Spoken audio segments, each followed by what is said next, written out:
Pemirsa, jumpa lagi dalam special interview. Wacana relaksasi PSBB mulai digulirkan, termasuk relaksasi kegiatan ibadah. Apakah salat Idul Fitri akan juga direlaksasi? Bagaimana umat beragama menyikapi dan menguatkan iman serta solidaritas di tengah pandemi corona? Sudah bersama kita Menteri Agama Fahrul Razi. Pak Menteri, terima kasih banyak atas kesempatannya. Sama-sama, terima kasih. Puasanya lancar Pak Menteri di tengah corona? Alhamdulillah, kalau puasa nggak ada masalah. Pak Menteri, ini sudah mulai ada wacana untuk relaksasi kegiatan ibadah. Pandangan Pak Menteri sebagai Menteri Agama gimana? Memang relaksasi itu menguat belakangan setelah kami dengar rapat kerja dengan Komisi 8 DPR. Beberapa anggota Dewan mengajukan supaya ada relaksasi di bidang ibadah. Ya. Buat saya bukan sesuatu yang luar biasa sih sebetulnya ya. Kalau kita paham juga, pasti kalau saya namakan revitalisasi sebetulnya ya, rumah ibadah ya. Itu kan dengan ibadah sama di rumah ibadah ramai-ramai begitu manfaatnya luar biasa. Satu, pasti pahala bertambah karena kita sepakat kalau sholat jamaah itu pahala bertambah. Kemudian kedua, silaturahmi tambah luas meskipun sesaat. Ketiga juga mewadahi, menunjukkan bahwa ada langkah-langkah majulah yang dilakukan pemerintah. Kalau dulu sangat ketat karena memang begitu situasinya, sekarang ada langkah maju, mungkin ada perubahan. Sehingga saya sampaikan, oke, nanti kita ajukan, tetapi mungkin tidak saat-saat ini. Nanti pada saat kita lihat situasi sudah lebih baik gitu ya. Tapi boleh juga saya sampaikan kepada Bapak Presiden sekedar untuk menjadi pemikiran kapan bisa mulai dilakukan relaksasi ataupun revitalisasi di bidang ibadah itu. Tapi pada saat rapat kabinet yang lalu, saya mau sampaikan, kok saya lihat fluktuasinya setengah tinggi. Meninggi kemarin itu. Memang kita tahu fluktuasinya memang cukup. Kan belum sampai puncak, kita mau mendekati puncak. Betul ya. Jadi macam hari sebelumnya pada saat sebelum rapat kabinet itu saya ingat 233 kasus baru. Tiba-tiba pada saat rapat kabinet itu tanggal 12 melonjak 484.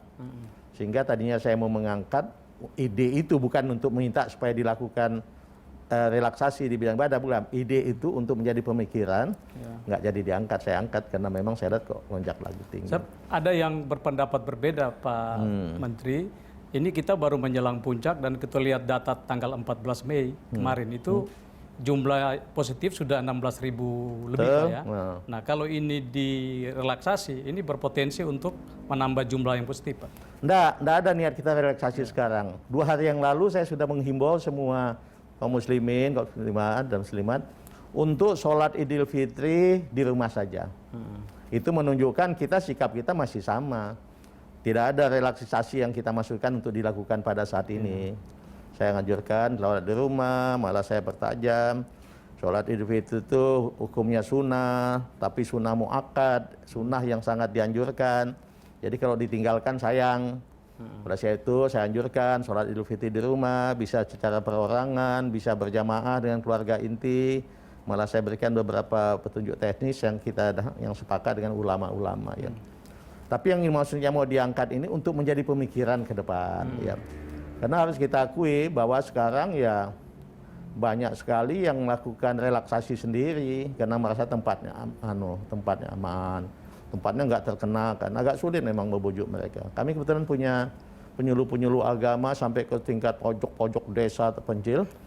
Semuanya merasa agak sulit Pak. Kalau kita memaksakan orang begitu, padahal dia yakin sekali tempat dia itu aman. Musolanya ada di depan saya, kami semua di situ sehat.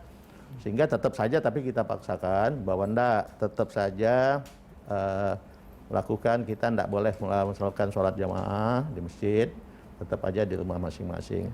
Dan itu saya garis bawahi sekali pada saat menyambut Idul Fitri ini. Tapi kalau ide itu diangkat untuk menjadi bahan pemikiran boleh. One day kapan pada saat situasi sudah lebih baik ya. Soalnya pada saat yang bersamaan ibadah tetap masih PSBB diperketat, tapi kegiatan lain bisnis tetap jalan sehingga ada yang berpendapat kalau kegiatan bisnis jalan, ibadah kenapa tidak bisa jalan? Tapi kita bahas di segmen berikutnya. Boleh, terima kasih. Pemirsa tetaplah di special interview.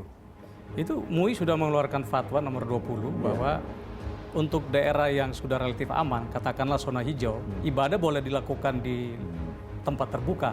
Kalau saya menangkapnya apa yang disampaikan MUI itu pemikiran ya, dan saya sependapat pemikiran-pemikiran itu ditinjau dari aspek agama gitu ya.